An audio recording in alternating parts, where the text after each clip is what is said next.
Based on current reports by the Department of Veterans Affairs, 20 veterans die each day by suicide. Joining me here now for JustTheNews.com to discuss this disturbing trend is Dr. Barbara Van Dahlen. She is the executive director of the White House Task Force to Prevent Veteran Suicide. We are very glad to have her expertise, and we welcome you here to JustTheNews.com, Doctor. Thank you. Great to be here.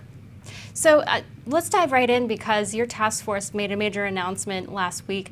Walk us through how the response has been and the ups and downs of what's the next steps, the hard work now that you've largely issued your findings. The task force has laid out your roadmap. What's next? So this effort, which is we've now completed the first year, so it's been a year in the making, this plan. And unlike other executive orders that often result in a report, while our effort does include a lot of background information that anybody who wants to read through 300 pages of all that we did to get here, the focus of this really is the plan. And the plan being, how do we address suicide in our nation? And there are several specific areas of focus that we're going to work on over the next 2 years. We won't be done, obviously, in 2 years, but in those 2 years, we'll be able to set everything in motion to ensure that we are making progress to end suicide. That is our goal, to end suicide. And not just for our veterans, but in the larger American society, because suicide is a huge issue in our nation. We have seen an increase in over 30% over the last 25 years. Our veterans are one important high-risk population, but they are not the only one. And so we can't really address suicide for our veterans if we don't tackle suicide as an issue. So in terms of what happens next, we start to move forward with these major areas, one being a public health campaign, another being the launch of a national research strategy. The third area is focused on community programs and best practices. And the fourth is looking at and leveraging and making use of policies that obviously can improve access to care or remove barriers that prevent people from getting help. So those are the four big buckets. And this is an interagency, all of government, all of nation. So you can imagine lots of moving parts, but we've been working on this for a year. So in a way, the launch was lovely and wonderful, but it really is just now the continuation of the work we've been doing. Mm-hmm. And during this process, I was really struck by just how much more likely a veteran is to commit suicide than the rest of the population. And in particular, female veterans are even far more likely than male veterans, but veterans overall are so much more likely than a civilian to commit suicide. And we've heard stories, there are movies and pop culture out there to explore this a little bit, to say that some of these factors include post-traumatic stress disorder, the veterans coming back and not receiving care. But what do you think are kind of the driving reasons behind why veterans don't get care? That was something that I was struck in listening and reporting on this, is that there are so few veterans who are actually receiving care from the Department of Veterans Affairs when they commit suicide. Why is that? Well, there's a lot there. So it's not just our veterans who struggle to seek and receive care when they're hurting emotionally. This is part of the work of Prevent. So the Department of Veterans Affairs serves a huge number of veterans. It's that reference you made to why are there so few veterans who are receiving care at the point where they take their own lives. That is true, that of the veterans who die by suicide at the time that they die, that doesn't mean they haven't been in VA services, but at the time, only 6 of those 20, and that 20 actually, it's complicated, but the 20 includes some National Guard and members of the reserve component, as well as our veterans. But why they don't, there's a number of reasons. Many veterans don't seek care through the VA, so they may not be connected into the VA.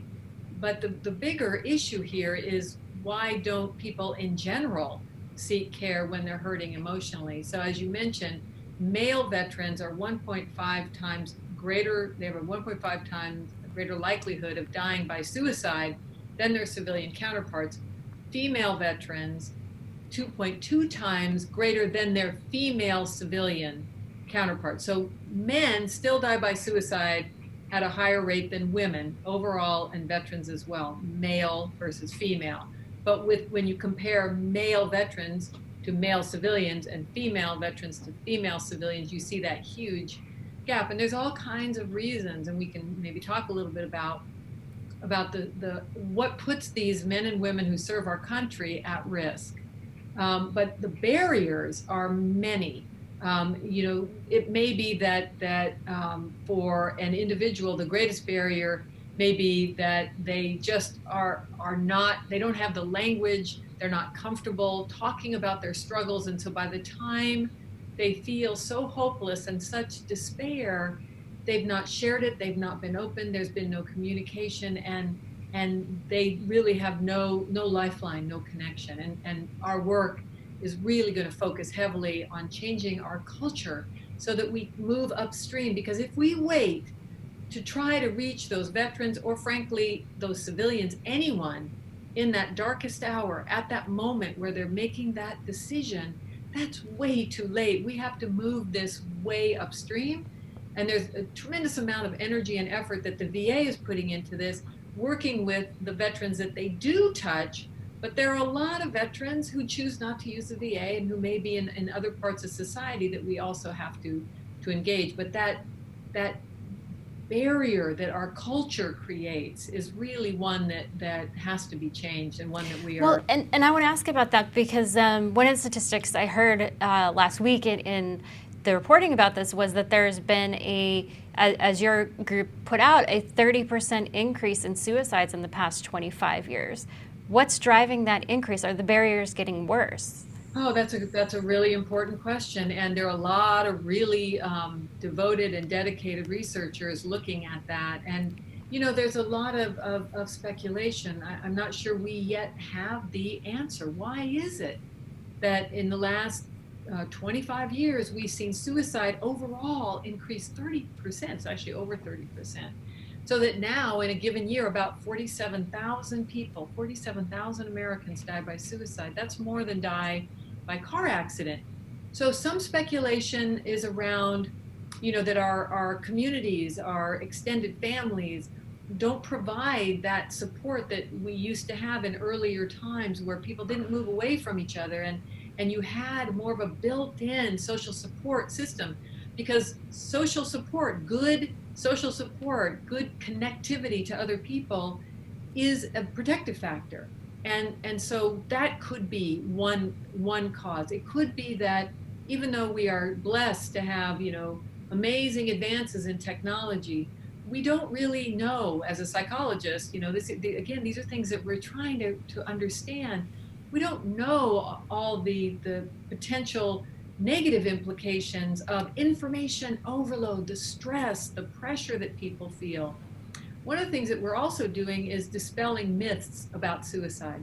So most people think that somebody who dies by suicide, that it's a mental illness, it's the end of a mental illness. But actually there are many, many, many, many factors that must come together in order for someone to choose to die by suicide. And even using that word choose, I use carefully, because many would say it's an irrational decision at that point. The person is not in a rational state of mind, which again is true. So many complicated factors. We do think it has something to do with sort of societal pressures, how we support each other or how we fail to support each other. And we know that with young people, because that's one of the groups we've seen a huge increase. We know that suicide is now the second leading cause of death for people ages 10 to 35. That's shocking for any parents. That's horrifying. We know, we've seen this over the last many years, the impact of the downside of the internet and social media on young people's sense of self. Young people look to their peers to measure, am I good enough? So do you think that there's increase in cyberbullying? Do you think that's part of what's driving the increase? Absolutely, we are concerned about that's right because used to be, you may be struggling with your angst when you were, going through adolescence and trying times, but now it's all amplified, and also there's a lot of comparison possible. I remember when I first learned what does the term FOMO mean. That's a new concept that we can see and compare ourselves constantly, and there've been some studies looking at social media and people who are most unhappy often are those who are most engaged and doing a lot of comparison shopping. So we don't have an answer yet to why, but we are very concerned and we have to do a number of things in order to address this as a nation. And you said one of the broad issues that you're looking at is culturally. We love our veterans here at Just the News, but our audience is mostly civilian. So what is sort of the worst thing you could say to a veteran, especially a veteran who might be dealing with mental illness or potential suicide questions or feelings? What's some of the worst things you hear people say, and what should they be saying instead, a civilian? How can civilians support veterans who are going through these issues? Yeah, that's a lovely question, and I'll start with the second first because that's more, and it's more people like to know what they can do. And so I think, the most important thing is to get to know people in your community who did serve their country. We often feel uncomfortable. We don't know what to say. We don't know how to talk to people who have served, but just asking them about, what led you to choose that? They'll tell you about either their family history. My father served. I didn't serve. My nephew is serving. So finding out why do people make that decision, and what did they do when they were in the service, and what did they like about it? Were there things that were hard about it? So the way we would get to know anyone else, get to know people, and share, that if you have struggled yourself, which most of us have at some point in our lives, there are more things in common than our differences. When people can relate to, we've all been in emotional pain, we've all had challenges. The better we can get at talking about our challenges, what works for us, what has worked in the past, offering to be part of the solution, whatever that might mean when someone's under stress, that all of those things can be helpful. What's not helpful is making assumptions or asking if somebody has shared that they are struggling, assuming that is related to what they did when they served. It may be, but it may not be. It may be that depression, is in their family history, and they've dealt with this before they were in the service and maybe during. Could be that they've experienced losses, or could be that they have, are undergoing, relationship challenges or financial strain. So don't make assumptions. Don't ask, just like we wouldn't want people to ask us insensitive questions. You hear, people, especially when the wars were going on, people would ask insensitive questions about whether they saw or were involved in the deaths of any of the enemy, those are just painful questions that are not things that most people would, if you turn it around, would think that would be a sensitive thing to ask. But sharing about ourselves, being open to listening, listen, make it clear that you are interested, and that you value and respect their choice to serve. And looking at the pipeline of the Veterans Physician Network or mental health care providers within the Veterans Affairs pipeline, in general, there's been some questions or criticisms from lawmakers and policymakers to say that there's sort of a disconnect between the VA and private caregivers. Have you seen that when it comes to mental health care? Do you think there is enough cooperation, or do you think that there could be an improvement here? And if so, how would you do that? Well, I before I took this position, I actually worked in the nonprofit space, leading an organization that I founded called Give an Hour. And so for 15 years, I worked on the other side and worked with the VA and the Department of Defense and the White House and Congress. And so my organization harnessed civilian mental health professionals to literally give time to provide free care. We had a very good relationship with DoD and the VA. And what was missing, that we tried to work on and continue to work on, and progress has been made, is good training, good cultural competence for providers. And that's something that we have seen improvement, but we need to keep doing more to ensure that private practitioners, and now there are opportunities through some of the mechanisms that the VA has developed and launched to encourage, to incentivize practitioners to learn about the culture, just like we want cultural sensitivity for mental health professionals wherever and with whomever they're working. So that's one. Also, just in general, mental health professionals, healthcare practitioners in general, we aren't trained. You'd think we would be, but we are not typically trained to do suicide risk assessment, to have conversations about suicide. And so part of what Prevents is doing is working with our non-government partners to make sure that providers have that training. The VA does have that and does make sure that providers who are inside VA have that kind of sensitivity, cultural sensitivity, and also now every veteran who comes in, no matter where they come into the VA, if they're there for an eye appointment, they will be screened for suicide risk. And so we can do more on the cultural training with our outside providers. We can do more with suicide risk assessment. And the other thing, and this is not quite what you asked, but it's important, and this, again, the VA is moving in this direction, and we are certainly championing this as well. As a mental health professional, I can tell you there aren't enough of us in the country or in the world. We have a lot more here than in other countries.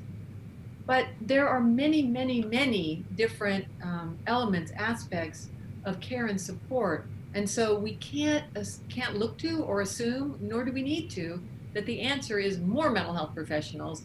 That's great. The more we have coming into the different systems, that's wonderful. But again, what I was saying earlier about, we need to back this up.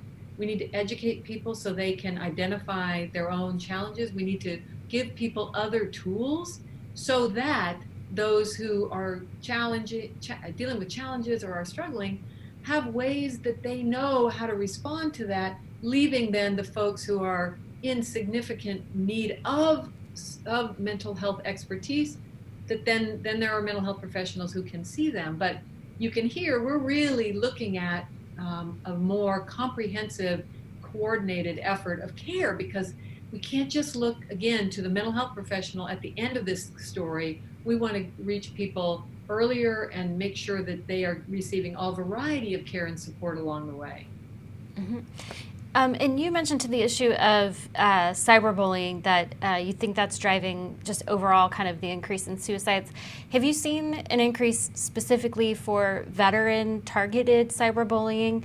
I mean, I'm just thinking just culturally here in the U.S. that there was, certainly starting in the 60s, pre-internet, but culturally there was this perception that if you were in the armed forces that you were helping enforce genocide or unjust wars, and there was certainly a lot of anti-veteran, anti-military sentiment. I'm a Harvard graduate, and the Ivy Leagues banned recruiting from the military for reasons such as that. Do you think there's an increase, especially now since we see people calling to defund the police? I just spoke to a pastor who said that he thinks police should have better access to mental health care because of all the stresses that police are under. Are you seeing an increase in cyberbullying that's geared toward the military, that's anti-military or anti-defense or anti-those in the armed forces? I'm not aware of anything like that. I grew up in the era.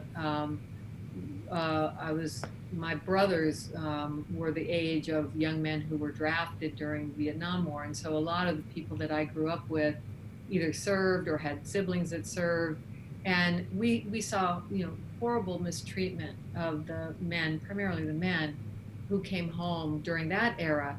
One of the things that we saw that was really wonderful this time with Iraq and Afghanistan veterans, I think by and large they felt supported by the general public. You couldn't go to an event, a sporting event, without having some part of that whether it was halftime or a seventh inning stretch, where people would recognize our veterans and applaud.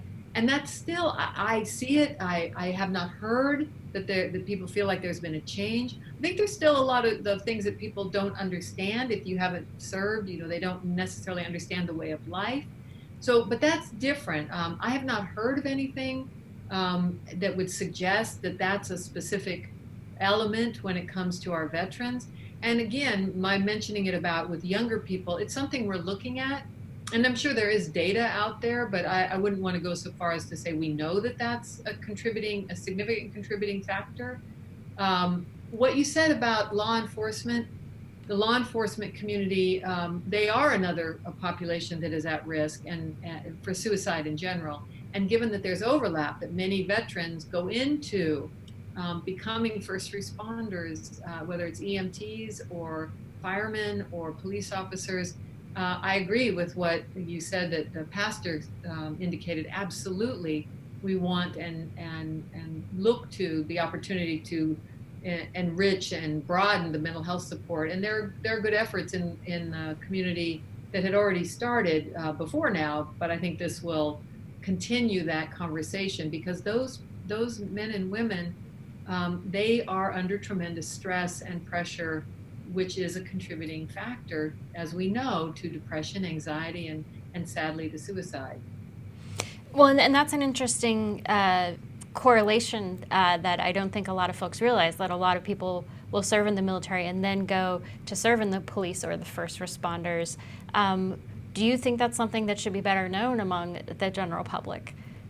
I think that most people, if you say it, they probably go, oh, that totally makes sense. And it does. People who serve want to continue serving. And so they move into careers. And I think it's a useful thing for us to talk about. I think that it helps people understand. We know also from good research that men and women who serve in the armed forces when they're back in the civilian life, they are more likely than their civilian counterparts to do all variety of things around public service. They're more likely to volunteer. They're more likely to serve on community boards. They serve. They want to continue to serve, which is why our work through Prevents, even though our focus is on addressing the suicide, ending the suicide among our veterans, we know that by engaging our veterans in communities all over the country, that our veterans will help us lead the way because they want to continue to serve in their communities as we address this for the broader nation. Mm-hmm. Do you think that we've seen, massive protests, also some rioting, some violence in the wake of high-profile deaths of African Americans at the hands of police? Do you think that there could be some issues around mental health or stress for a lot of these police officers who might be coming out of the military, and this could be possibly contributing to perhaps an escalation of force in a way that might be excessive, or perhaps driving some of the concerns that the police are, using too much force to sustain or contain a suspect or to subdue someone who is suspected of a crime? Yeah, I don't think there's any data, Lisa. I've never seen any of that correlation or that relationship.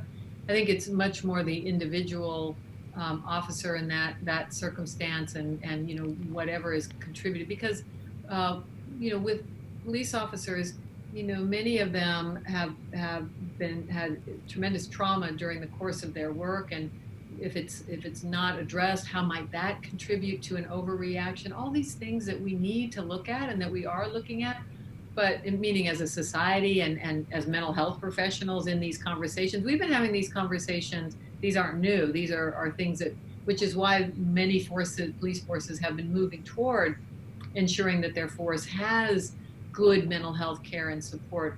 But I think that those conversations are only going to increase now. But I don't think there's been any, at least again, I'm not aware of anything that suggests that veterans who serve are any more likely to engage in use of excessive force. I just don't think that's out there. And in fact, our service members are so well trained that it would surprise me But again, I just haven't seen any data. But the training, that's what makes them, so able to withstand the stress that they must manage when they're in service, and then they choose professions where they can continue to protect the public. Hmm. Well, Doctor, I appreciate your time. We very much appreciate all you're doing. One last question. Give us a sense of how it's like working for President Trump. There's certainly his public persona with Twitter and certainly lots of news coverage of the president. What's it been like for you personally to work with this president? Well, my job really sits between the White House and the VA, and so I've only interacted with the president when we launched the event itself. It's the work is really with the Secretary of the Veterans Affairs and the Domestic Policy Council Director, and then all the task force agencies. So I'm grateful that the president signed this executive order because we've never seen an effort like this. But I haven't had really any working interaction with him. That's not the way this task force really works. Hmm. And the nature of this task force being, at least as the way it was conveyed last week, that this is an all-of-government approach. Why has it taken so long to get to a point of an all-of-government approach, do you think? Well, I think that historically our nation, and it's not just America. It's we don't mental health issues, suicide. These are challenges that typically have not received the kind of attention that other healthcare, cancer, diabetes. But cancer went through its own transformation where people didn't used to talk about it because it scared them, and so they would whisper, and say cancer. Somebody has cancer, and we've moved way past that. So mental health makes people very uneasy, very uncomfortable, makes you feel vulnerable. It's not something that people have talked about. We're changing that. That's a good thing. People are talking about their own struggles and challenges, but it's only now possible that we can actually have this national level conversation about mental health and suicide. So it's an extraordinary time, and I think we will see the culture shifting because I think people want to talk about these things that are human conditions, human experiences that we all have, but many of us walk around feeling like I shouldn't share it or I'm embarrassed. We need to change that, and then when we change that, we'll save people's lives. So I think it's just we're finally there when we can. All right. Well, Doctor, we appreciate your time and appreciate you speaking out about this, and we wish you all the best there on your White House task force to end veteran suicide. Thank you very much. All right. Take care.